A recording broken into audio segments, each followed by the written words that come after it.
Assalamualaikum warahmatullahi wabarakatuh. Pada kesempatan ini, saya akan menyampaikan materi mengenai fungsi pemerintah dan asas pemerintahan.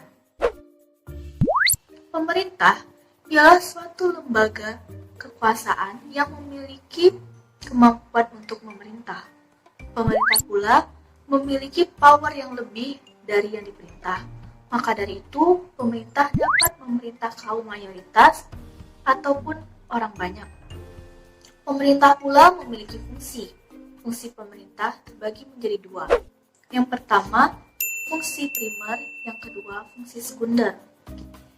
Fungsi primer ialah fungsi yang dijalankan terus-menerus dan sesuai dengan kondisi yang terjadi di dalam masyarakat. Fungsi primer pula terbagi menjadi dua, yaitu fungsi pelayanan dan fungsi pengaturan. Fungsi pelayanan ini ditujukan untuk membantu memenuhi kebutuhan publik, seperti pelayanan kesehatan berupa rumah sakit dan puskesmas, pelayanan pendidikan berupa sekolah dasar, sekolah menengah pertama, sekolah menengah atas, dan perguruan tinggi.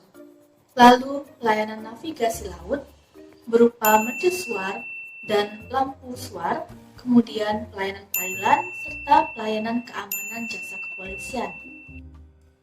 Selanjutnya yaitu fungsi pengaturan. Fungsi pengaturan ditujukan untuk menciptakan kondisi yang kondusif bagi berlangsungnya aktivitas. Fungsi pengaturan pula biasanya berdasarkan hukum, baik berdasarkan undang-undang, peraturan pemerintah, perda, dan sebagainya. Fungsi pengaturan yang dapat dilakukan pemerintah seperti menjembatani konflik yang terjadi di dalam masyarakat. Di sini pemerintah dapat meminimalisir konflik sehingga dapat menjamin ketertiban dan stabilitas di dalam masyarakat. Selanjutnya yaitu fungsi sekunder. Fungsi sekunder ini berbanding terbalik dengan yang terjadi dengan kondisi dan situasi di dalam masyarakat. Fungsi sekunder pula terbagi menjadi dua, yaitu fungsi pembangunan dan fungsi pemberdayaan. Fungsi pembangunan di sini ialah pemerintah harus bisa menjadi pemacu pembangunan di wilayahnya, baik pembangunan fisik maupun pembangunan fisik. Pembangunan fisik seperti pembangunan jalan raya, pembangunan jembatan, maupun pembangunan pasar. Pembangunan fisik berkaitan dengan letak geografis maupun sumber-sumber daya alam. Lalu, pembangunan non-fisik. Pembangunan non-fisik seperti pembangunan manusia, pembangunan ekonomi, pendidikan, dan kesehatan. Pembangunan ini ditujukan untuk meningkatkan kesejahteraan masyarakat pada umumnya. Selanjutnya yaitu fungsi pemberdayaan. Di sini, pemerintah dapat melakukan pemberdayaan kepada masyarakatnya ketika masyarakatnya tidak memiliki kemampuan ataupun skill untuk keluar dari zona sekarang ini, seperti dalam keadaan kemiskinan ataupun kurangnya pendidikan. Maka dari itu, fungsi pemberdayaan ini pemerintah dapat melakukan atau menciptakan sarana pendidikan, memberikan biaya pendidikan gratis, lalu memberikan beasiswa kepada siswa yang cerdas. Selanjutnya yaitu materi asas pemerintahan. Asas ialah suatu dasar atau pedoman yang diyakini untuk menjadi pegangan. Asas pemerintahan pula terbagi menjadi 7. Yang pertama, asas aktif. Asas aktif ialah asas di mana pemerintah menangani semua permasalahan, baik permasalahan pembangunan, permasalahan pemerintahan, maupun permasalahan kemasyarakatan. Kedua, asas Wiras Bestur. Wiras berarti kosong, dan Bestur berarti pemerintahan. Hal ini ditimbulkan karena tidak semua penyebaran departemen dan non-departemen sampai ke kecamatan-kecamatan, ke kelurahan-kelurahan, maupun ke desa-desa. Ketiga, Fresh Eremsen.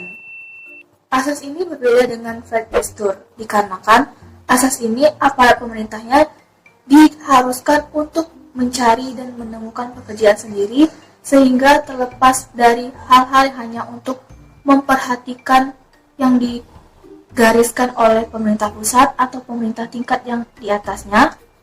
untuk mempertanggungjawabkan hasilnya. Keempat, asas historis. Asas historis ini asas yang digunakan oleh pemerintah untuk menanggulangi dan menemukan pemecahan permasalahan yang pernah terjadi dalam peristiwa pemerintahan. Yang kelima, asas etis. Asas etis ialah asas yang selalu diperhatikan oleh pemerintah, yaitu kaidah moral. Maka dari itu, rakyat Indonesia selalu diwajibkan atau selalu digalakkan untuk mengamalkan isi-isi Pancasila. Yang keenam, asas otomatis.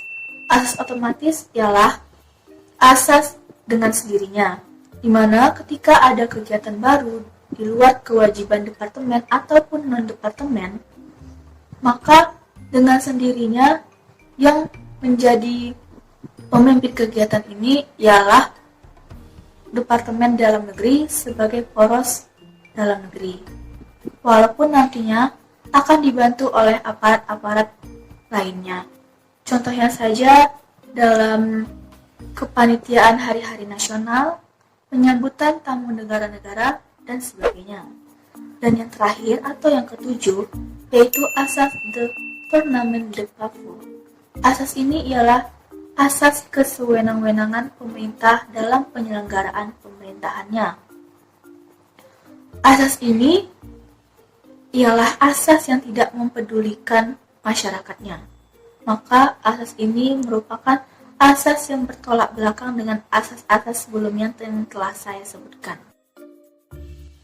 Baiklah, sekian yang dapat saya sampaikan. Mohon maaf apabila ada kesalahan. Saya akhiri dengan wabillahi taufiq wal hidayah. Wassalamualaikum warahmatullahi wabarakatuh.